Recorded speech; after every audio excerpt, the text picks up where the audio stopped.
Hello. All right, great. We're going to do a little Unit 8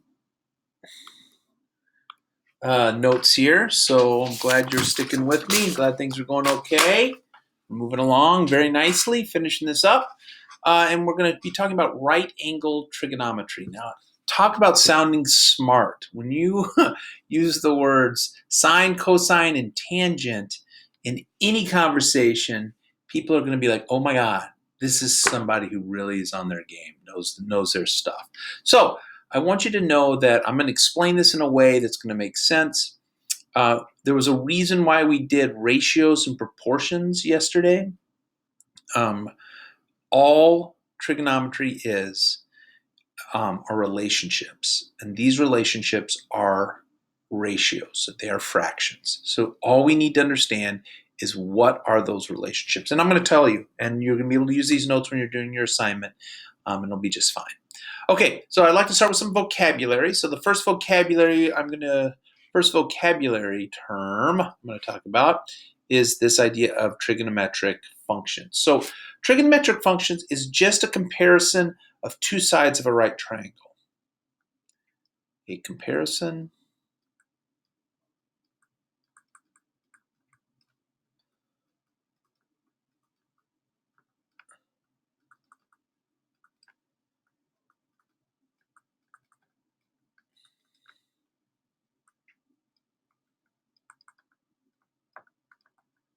Okay, so let me show you what that looks like.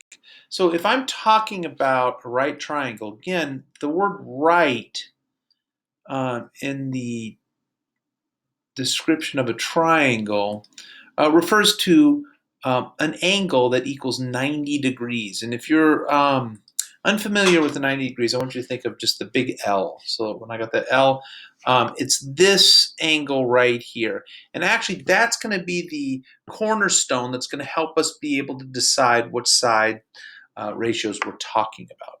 So now that we've established, and I'll go ahead and label these vertices, these points, as A, B, and C. And then what we're going to do is we're going to look at these sides in relationship to an angle. And what I mean by that is we're going to pick an angle, A or C. I just for argument's sake, I'm going to just pick this angle right here. So if I'm looking at angle C, I'm going to use that angle, this angle right here. By the way, when I refer to an angle, instead of using a variable like x, we use a Greek symbol, this circle with a line through it. It's the theta symbol. It's a Greek letter, and it's the th sound, so it's theta. So here's my theta. But angle. Here's my angle. And what I want to show you is in this right triangle, we want to be able to refer to the sides as have names so I can know what ratios we're talking about. So I want you to imagine that you're standing on this vertice and you're looking across this angle, and the side that you see, so this would be the side you see, I want you to think of it as being on the opposite bank of a river. So we'll call this the opposite side. This is opposite.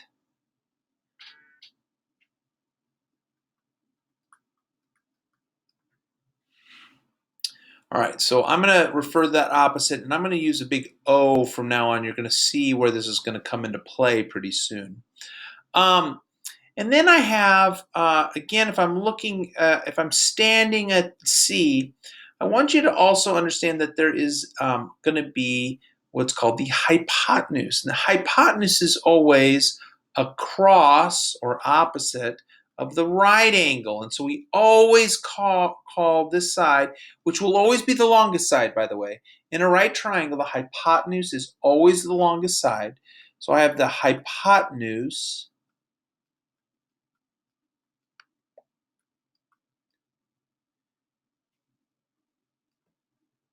Okay, so I've got my hypotenuse here. And I'm going to refer to hypotenuse as my h. And you're going to see where that can come into play in just a minute. Which leaves me with this last side. And for argument's sake, argument is the wrong word, for reference sake, so I can refer it to something, we're going to call this adjacent. Now adjacent just means next to, and you can again see that if you're standing at C, at this point C, and looking across to its opposite side, we can see that this is adjacent. This is next to where I'm standing.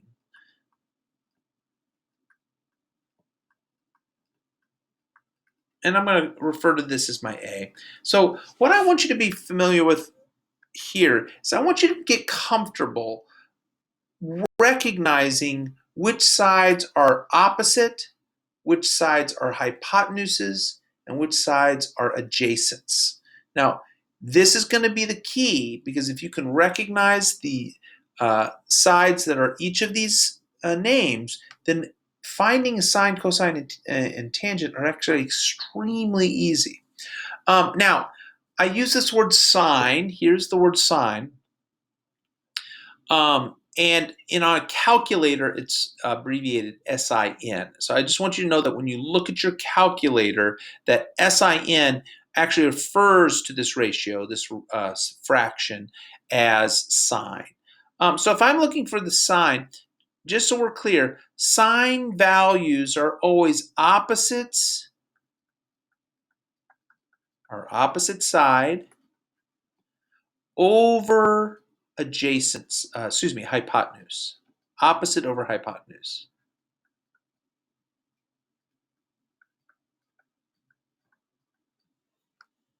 Cosine, again on your calculator, it'll be abbreviated COS.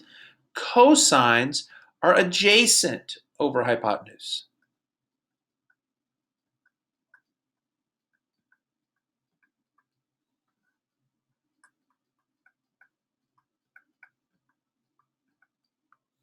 And the last ratio that we'll be talking about today is called tangent. And it is TAN on your calculator, and it is the opposite side over the adjacent side. Okay, so I'm going to give you a little way to help you remember what these ratios are. I tell you, I believe it was my 10th grade teacher was teaching this to us. Maybe it was my 11th grade, I can't remember, but 10th or 11th. And we were talking about this, and she made us say this little ditty every single day when we walked in. It was so ka toa. And I will tell you that to this day, when I think of sine, cosine, and tangent, I say this in my head. It goes through my head often. SOHCAHTOA, SOHCAHTOA, SOHCAHTOA, SOHCAHTOA. And I would suggest that you would get familiar with just the word and what it sounds like, the rhythm of what it sounds like, because ultimately, this will tell me what my ratios are. It's like a shortcut of me memorizing what ratios are sine, this S stands for sine, cosine, this C stands for cosine, and the T, the tangent. And you can see that I told you that O stands for opposite. So actually is sine is the opposite over the hypotenuse. You can see the OA is the opposite over hypotenuse. The cosine is adjacent over hypotenuse. Cosine is the adjacent over hypotenuse. Ka.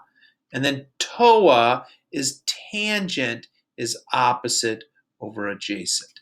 Tangent is opposite over adjacent. Okay, so let me show you how basic this is when we talk about what are your values for sine, cosine, and tangent. So let me show you. We'll move this on. So example one, find the trigonometric ratios. Now when they ask this question, find the trigonometric ratios, they're asking you for sine, cosine, and tangent. But I like to start with that SOHCAHTOA. So I actually, on all of these problems, I would suggest you write this down. SOHCAHTOA.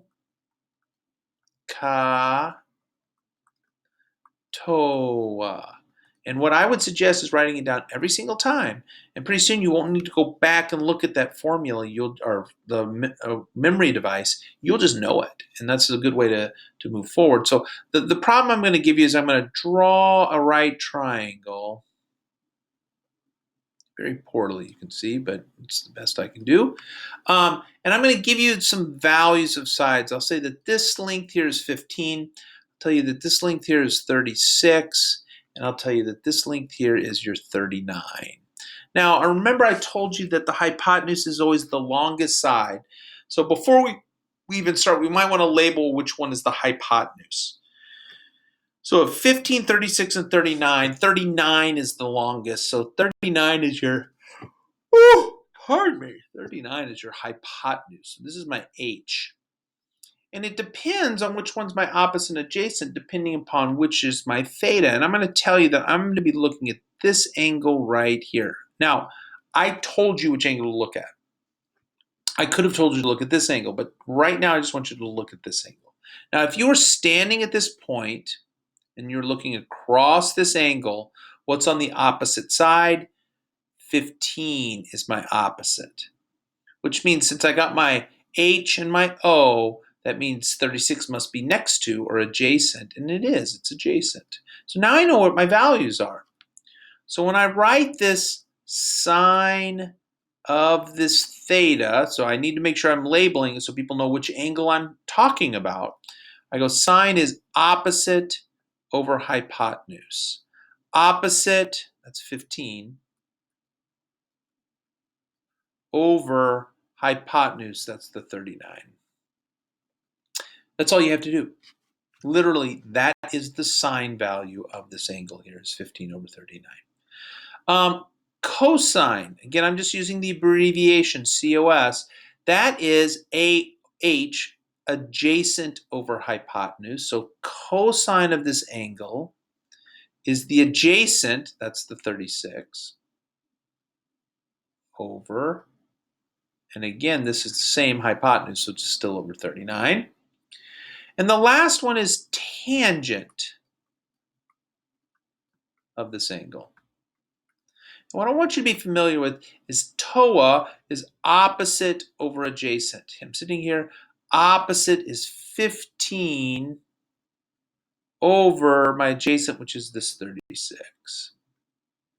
Okay, that's it. That's all we need to do. That is how we find the trigonometric ratios of a right triangle. So I just want you to be aware of there are a couple of other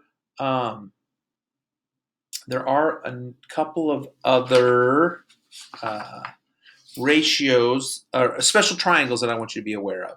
Now, here are two special triangles, and I want you to be aware that I'm not just picking these to give you more stuff to talk about, but I just want you to know that this 30, 60, 90 has some special characteristics about it, and I want you to be familiar. I think you can tell me, we already know this is my right angle, or my 90 degree. And what I refer to as a 30, 60, 90, as I'm saying it has three angles. One of the angles is the 30, so it's the smallest angle. I think if you're looking at this is bigger, so we're talking about this is my 30 degree. 60 is the middle angle, and that would be this one here, the middle size-wise. This is the 60 degrees. I'm putting a little degree symbol there. And then this is, right here is my 90. So this is the kind of triangles that we're talking about. Now, I can rotate it, move it, whatever, but the three angles of a 30, 60, 90 degree triangle are 30 degrees, 60 degrees, and 90 degrees. Okay, so here's the special. This is what makes it special. It's not just important, but also special. Okay, so here's what I mean. In a special triangle, the shortest side is across from is on the opposite side of the shortest or smallest angle. So that would be over here. This is the smallest side. It is always, and I'm just going to give it a number. I'll call it X. It can be any number, but that's why I call it X. But we can, from that value, whatever it is, we can generate the other two sides without doing anything but just knowing what the relationship is. And here's what I mean. the hypotenuse, or the long side, which is across from the 90-degree angle. In a 30, 60, 90-degree triangle, the hypotenuse is always twice the short side. What does that mean? That means if the short side has a value of 5,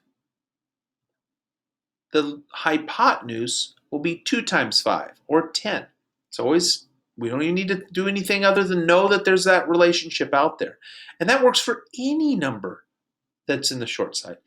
7.1. If the short side is 7.1, double it to 14.2. That's the long side. That's the hypotenuse, 14.2.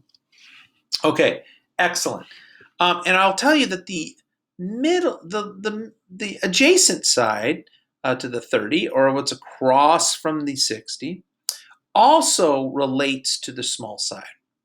If you take that value of the small side and multiply it by the square root of 3, it will always give you the value of the second side.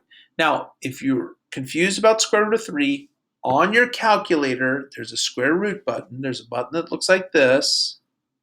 And if you put in 3 square root equals, it will give you that value. Then just multiply it by whatever value is here. If it was 5, multiply by 5 or whatever. Okay, the other important triangle, the other special triangle, is this 45, 45, 90-degree triangle. It is still a right triangle, but it's what makes it unique and special is that the other two angles are congruent, and they're both 45 degrees. Now, I still have this hypotenuse, and I still have the two other sides, but something interesting happens in a 45, 45, 90-degree triangle. The two small sides are the same value. If this value is 5, this value is 5. If this value is 10, this value is 10. Whatever either of those two are, they're both. The hypotenuse is that short side times the square root of 2. Now, once you get this value, multiply it by the square root of 2, and that will give you the value of the hypotenuse. It's just a shortcut. It makes things a lot easier. Okay, so let's do a few examples in figuring out lengths of sides of a right triangle. I'm going to show you how we can use our calculator to figure out sines, cosines, and tangents. Just I'm going to show you how it works. Okay, so let's move on to the next page. Great. Finding side lengths of special triangles. And then we'll go to the next section is finding side lengths of right triangles. Okay, so reminder, I have two different special triangles. I've got the 30, 60, 90-degree special triangle, and I have the 45, 45, 90-degree triangle. So these are my two special triangles. So I'm going to draw you a special triangle. Tell you it's special because I'm going to give you this value of this angle is 30 degrees and this is 90 degrees. Now I'm giving you a heads up that this is a special one, and you can see that if this angle is 30, then we know by default that this is 90, that this has to be 60, because 30 plus 60 is 90, plus 90 is 180, and the three angles of a triangle is always 180. Now if I tell you that the long side is 100, and notice that this is across from the hypotenuse, so it's the longest side, we should be able to figure out all of the lengths. So let's talk first about which side we can find.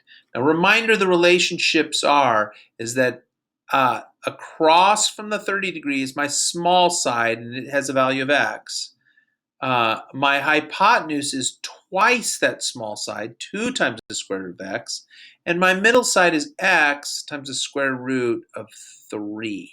So that's the relationship. Keep that in mind, that there's a relationship between those three sides. Starting with the small If you double it, you get the hypotenuse, and if you take that small side and multiply by the square root of 3, you get the second side. Now, it looks as if we already have the long side, which is twice as long as the small side. So if this is twice as long as the small side, and it's 100, then how do you think we find the small side? Exactly, divided by 2, cut it in half. Well, 100 divided by 2 is 50. And let's make sure that that makes sense. So this value here has to be 50, because 50 times 2 is 100. That's how I go from small side to my hypotenuse, my longest side. Good. And now we look at the middle side, and the middle side is that small side of 50, and I multiply it by the square root of 3. So I'm going to take 50 times the square root of 3. Now, I'll let you just leave the answer like that. That's fine with me. But if you wanted to figure out a numerical values, and then we can put in some numerical values by just multiplying. Again, I'm using my smartphone. If I go sideways here, you can sort of see the different things here. So if I said, looking at the small, looking at the sideways, if I said 50 times, and then I put in 3, and I want you to notice that there's a little square root button right where my finger is. Let's see if I can get a little bit closer. Yeah, right there, that thing right there. And I put that number up there, and then I'm going to push equals, and it should say 65.8. Now I'm going to check this. You remember I made a mistake last time, and I was doing this sideways. So let's say 50 times 3 square root equal. Yeah, see, I messed up. I pushed the wrong button. I pushed that 1 over x or something. So I'm sorry. When I put it in correctly, it's not 65. It's actually 86.6. Then there's some more decimals, but I'm just going to leave it to the 1 decimal place. Okay, so I figured out this side is 86.6. All right. Let's look at a 45, 45, 90 degree triangle and see if we can answer that one. So again, notice that I'm not drawing this in the same orientation, but we should still know which ones are the equal sides and which one's the hypotenuse. So if I know this is 45, and I know this value is 12, then by definition I know what this side is, because it's 45, 45. If this value is x, this value is also x, and then this is x times the square root of 2. That's the relationship between the three sides. So if this is 12, this also has to be 12. Now I need to take 12 times the square root of 2, so I'm going to try that on my calculator. 12 times 2 square root equals, and it gives me x equal, or I shouldn't say x, this hypotenuse equals 16 point, I'm going to have to round that, actually rounds to 17. 16.97 would actually round to 17.0. Okay, excellent. And now let's talk about finding side lengths with trig. So you can stop this if you need to catch up. And now we're going to solve the sides with trig. So let's try this now. I'm going to give you a couple more problems. And the key piece to these problems is how can we use our calculator and trig to figure out unknown sides. So for instance, let's look at this. Let's suppose we knew this angle here was 4.8 degrees. We know this angle here is 4.8 degrees. We know the opposite of this, and remember I'm standing here, so this is my opposite side, is 18. And I'm looking for this side, and I know that this is the side I'm looking for, and I think, well, is it my hypotenuse? No, this is my hypotenuse up here. This is my adjacent. Okay? Now, because it says finding side lengths with trig, I want you to write that SOHCAHTOA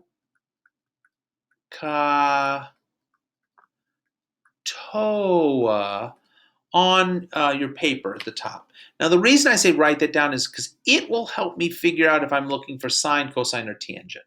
Now, notice that I have my opposite here. I'm going to highlight these so you can see it. I have this opposite value, and I'm looking for this adjacent value. So I've got an O, and I'm looking for an A, and I'm saying which of these has an O and an A in it. Well, this has got an O, but it doesn't have an A. This has an A, but it doesn't have the O. Well, here it is. This one has the O and the A. And there always is going to be one of the ratios that I have that has both of the letters that I need. So this is the one we're going to be using. And now reminder, T stands for tangent. Now remember we used the theta symbol, but I want you to see that we have this value. We have the angle measure, the 4.8 degrees. And that equals opposite. So my opposite's here. If I'm standing right here and I want to look across this, the opposite side is 18 over my adjacent, I don't know. Now, we talked yesterday about proportions. And I want to show you what I'm going to do here. If I put this tangent of 4.8 over 1, and I leave this as 18 over x, this creates a proportion. I wanted to remind you that when we have a proportion, we multiply the extremes and have that equal to the product of the means. So this multiplication equals this multiplication. I'll show you what that looks like. Tangent of 4.8 degrees times x equals 18 times 1. Now, tangent of 4.8, I want to show you on my calculator and your calculator as well. There is a button on this calculator called tangent. Just see if I can get it there. Can you see it down here? Yeah, right there. Oops, there, right above that. There's the TAN button. Can you see it? Good. Now, I also want you to notice that on my calculator, if you look up here at the top little piece right up here, do you see it says RAD? I don't want it to say rad. I want to say degrees. So if I look at the bottom, there's a DEG down here at the bottom. Oops, sorry, bottom corner here. And when I push that, notice that that RAD disappeared. My calculator needs to have that RAD, can't have that RAD in it. That RAD is a different measurement. We don't use degrees with rads, so it's a little bit different, so we need to get rid of that. So that's why we need to make sure that the degree button is pushed.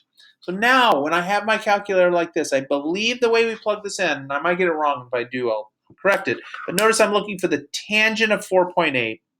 So I'm going to say 4.8, and then I'm going to put tangent. I push that TAN button. Notice it gives me an answer.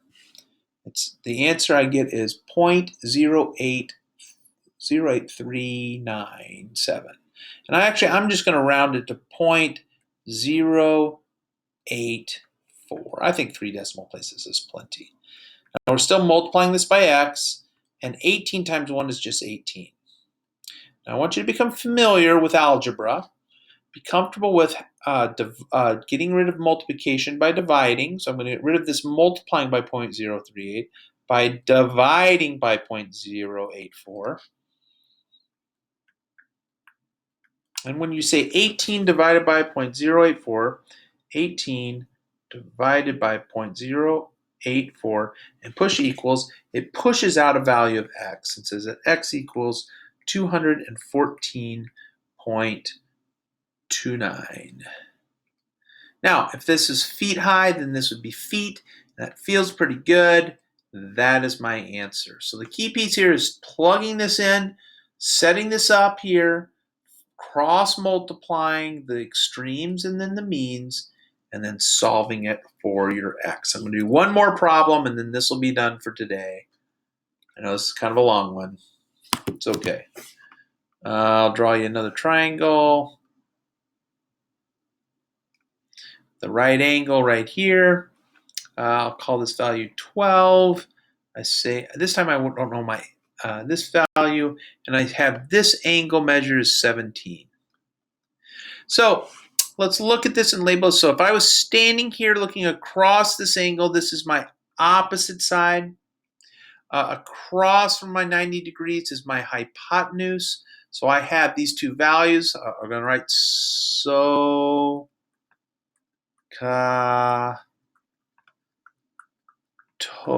Now I write that on each time. It helps me. All right, so I have my O and my H. And I'm saying which of these has O and H? Well, S has O and the H. Reminder, S is sine. So the sine of 17 equals the opposite over the hypotenuse. Now I need to make this into a ratio, so I put it over 1.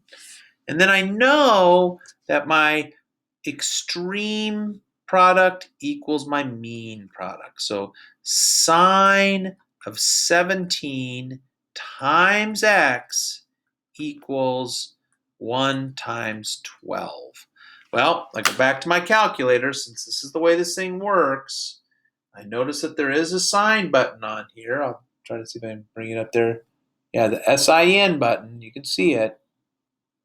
Okay, so I'm going to say 17 sine. It gives me point. I think I rounded 3 decimal places, so I got a 0.292 times x equals 1 times 12 is just 12. And then I get rid of multiplication by division, 0.292. Divide this side by 0.292, and x has to equal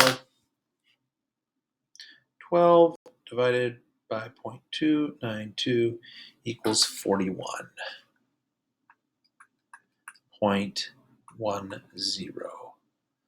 All right, and that's it. That's my value. Okay, so that's it for notes today. I hope you have a great day, and thanks for tuning in.